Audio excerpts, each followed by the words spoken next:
Hello everyone.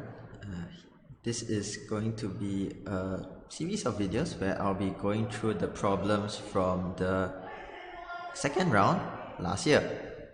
Now many of you may not have known there was a second round last year because this wasn't an official second round. It was actually for a selection into the senior and national team. So they called it a second round, and it possibly was the second round that was supposed to take place, but could not take place due to COVID. So it wasn't used in the SMO scoring, it wasn't used in determining the awards, but it was called the SMO second round, and I think I'll call it the same.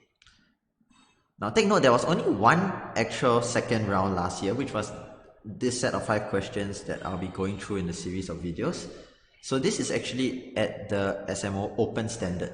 So if you're preparing for the junior or the senior SMO, you can take a look, but just be aware that this is going to be more difficult than junior for sure, and it would be considered very difficult questions for senior.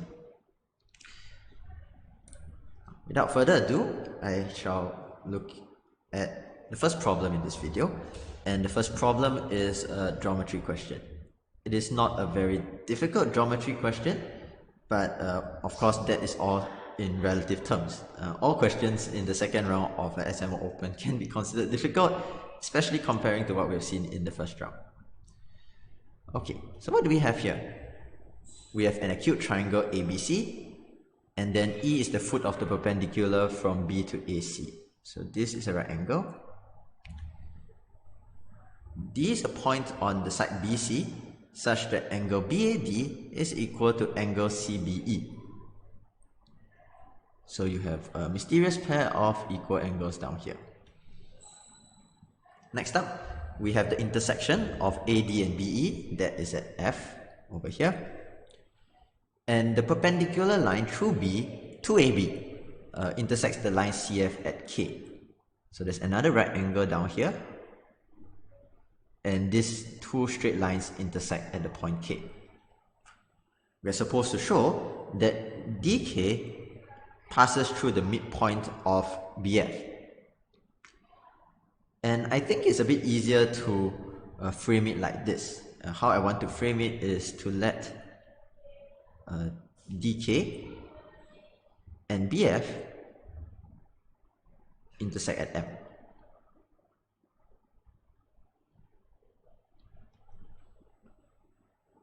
And then we want to show that the intersection is the midpoint.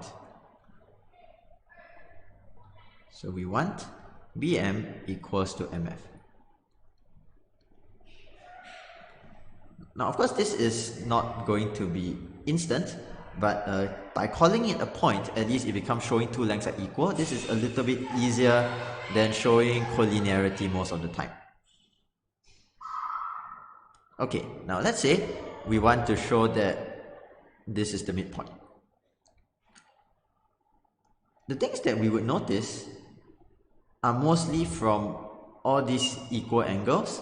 There will be some similar triangles here and there, and which of them is going to be useful is not so clear just yet. But one way that we can frame this in a more convenient angle-related form would be if I extend out AD to intersect BK. So I extend it out here, and I'm going to call this point, let's say, G.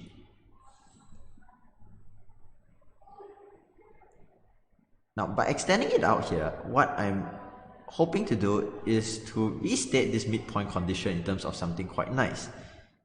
And that can be done using Siva's theorem on this triangle down here, because you can see that now we get 3 lines that are concurrent at D. So I can say that from Siva's theorem,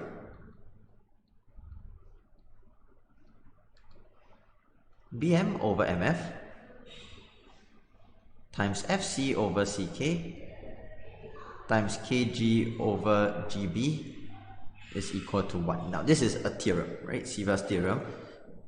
We know that we want BM equals to MF, so this should be 1. So if this should be 1, we just need to show that this is 1.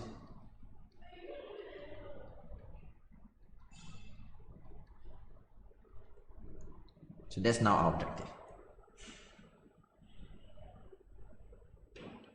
If we want to show that this is equal to 1, what we need to do is to try to see whether those length ratios give us something nice. And most of the time, when you get a length ratio equals to a length ratio, it will tell you something, right? It is related to similar triangles most of the time.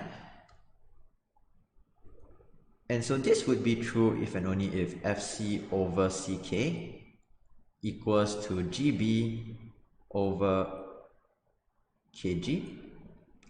And if we look at that, we realize FC to CK, GB to kg, what I'm left to show is actually going to be a pair of parallel lines.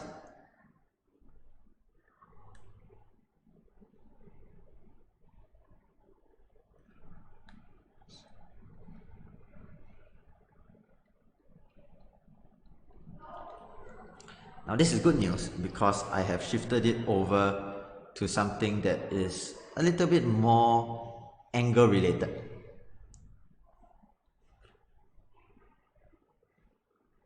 Because if I want this to be a little bit more angle related, parallel lines is perfect. GC is parallel to BF would be true if this angle is equal to angle FBC,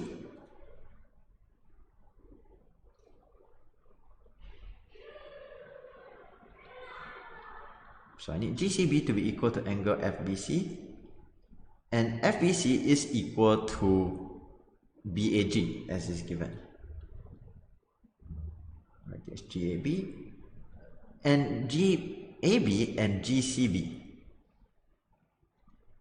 If these two angles are supposed to be equal to each other, then we need them to be concyclic. A, B, G, and C have to be concyclic, which is usually something that we're quite happy to try to show.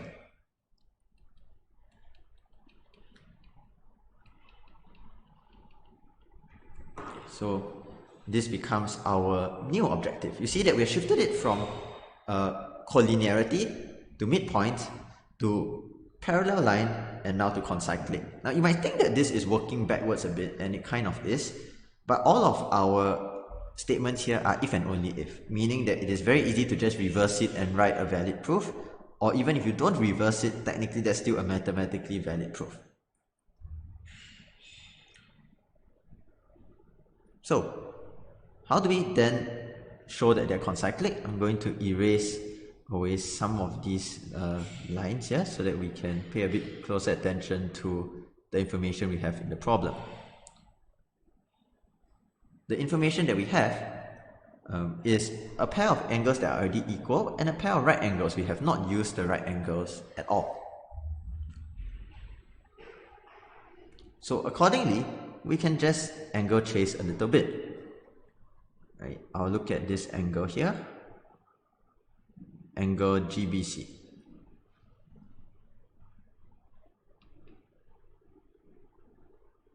Now this is equal to 90 degrees minus the red angle EBC minus this other angle down here, which is ABE.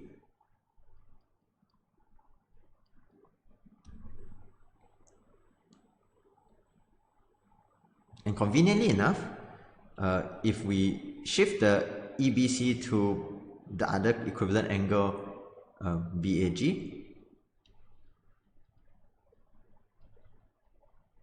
90 minus BAG minus ABE in triangle ABE just leaves us with this angle down here,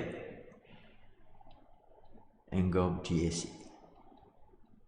So therefore, the 4 points are concyclic as we were trying to show.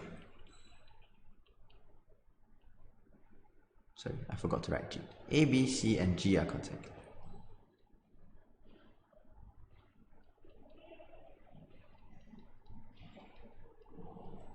And there we go. How you want to structure this proof?